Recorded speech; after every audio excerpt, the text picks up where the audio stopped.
ہم آپ کے گھر کو سونے اور چاندی کا بنا دیتے ہیں.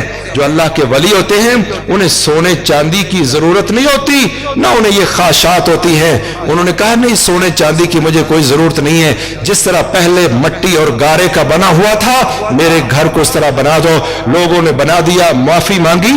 میں نے یہ واقعہ کوٹ کیوں کیا ہے؟ حضرات، اللہ کے نبی صلی اللہ علیہ وسلم کی بعض حدیثوں میں موجود ہے، اگر یہ عالم ہوتا، فقیہ ہوتا، مسئلے کو سمجھتا کہ جناب ماں کا حق کیا ہے، نفل نماز کو چھوڑ دوں، ماں کی بات پہ لبیک کہوں، تو کبھی یہ نوبت پیش نہ آتی. یہ مار کٹائی، یہ تان و تشنی، یہ سارا قصہ بہرحال فیصلے رب کریم کے ہیں. اللہ تبارک و تعالیٰ نے ماں کی بد دعا اس کو لگنے کے بعد کائنات والوں کے لیے یہ اظہار کیا، ماں باپ کتنے قیمتی ہیں، ان کی دعائیں لو اور ان کی بد دعا سے بچو. اور جریج کی عظمت کو بھی ساری دنیا کے سامنے واضح کیا کہ وہ اللہ کا بندہ، نیک انسان، اللہ کا ولی، صاحب کرامت، اگر اس کو ماں کی بد دعا لگ سکتی ہے تو عامی انسان کو کیوں نہیں؟ اس لیے ماں باپ کو کبھی بھی تکلیف نہیں دینی چاہیے. اور آخری بات جو میں ذکر کرنا چاہتا ہوں کہ حضرات، دین کی اہمیت اور دینی تعلیم اور دینی علماء فقہا، ان کی عظمت کو سمجھیے، ان کے ساتھ جڑیے. ایک انسان عبادت گزار ہی کیوں نہ ہو، اگر دین کا پختہ عالم نہیں ہے تو وہ کسی بھی طرح نقصان اپنا بھی کر سکتا ہے، دوسروں کا بھی کر سکتا ہے. وما توفیقی الا باللہ. سبحان ربک رب العزت عما یصفون وسلام علی المرسلین والحمد للہ.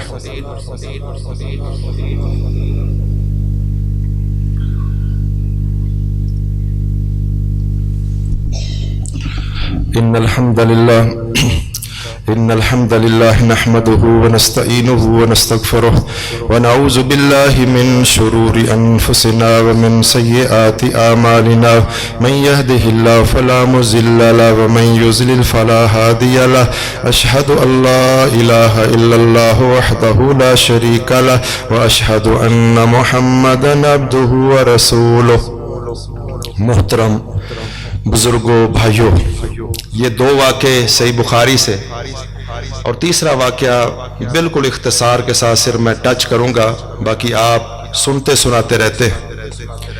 قارون موسیٰ علیہ السلام کی قوم میں سے تھا، مال و دولت کی وجہ سے اکڑ گیا، فرعون کے ساتھ مل کر بنی اسرائیل پر ظلم و ستم ڈھاتا تھا. اللہ تبارک و تعالیٰ نے اس کو ذلیل و رسوا کیا، اپنے گھر سمیت اور محل سمیت وہ زمین کے اندر دنسا دیا گیا، اور ہر روز زمین میں دنستا چلا جا رہا ہے.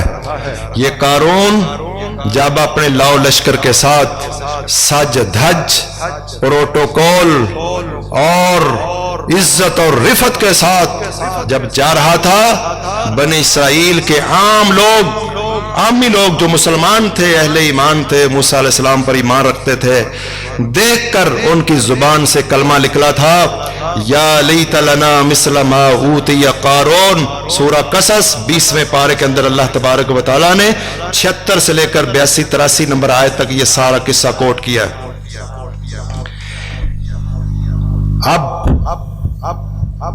قارون ہزاروں کا لشکر ہو، ٹھاٹ باٹ ہو، بعض نے کچر پر سوار تھا، سونے کی بنی ہوئی کاٹھی تھی، خزانے اتنے تھے کہ خزانوں کی چابیاں طاقتور نوجوانوں کی جماعت اٹھائے ہوئے چلتی تھی تو وہ جھک کر اور زمین کی طرف مائل ہو کر سیدھے ہو کر چل نہیں سکتے تھے. اتنے خزانے اور لباس فاخرانہ اور فوج اور ملازم، یہ جا رہا ہے بڑا فخر اور ٹھاٹ کے ساتھ. اللہ کا مجرم بنی اسرائیل کے مسلمان کیا کہہ رہے ہیں؟ کاش کہ اس جیسی نعمتیں ہمیں بھی دے دی جائے. یہاں مسلمان ہیں. وقال الذین اوتوا العلم، اللہ تعالیٰ نے بنی اسرائیل کے علماء جن کو علم دیا تھا وہ کہنے لگے ویلکم، او بنی اسرائیل کے لوگوں، تم یہ ٹھاٹ باٹ اور سج دج دیکھ کر ایک فاسد باغی ظالم کے سٹیٹس کو طلب کر رہے ہو؟ جو اللہ نے تمہیں ایمان دیا ہے نیک عمل سے بہت بہتر ہے. پھر وہی مسلمان اہل علم نے ان کو سمجھایا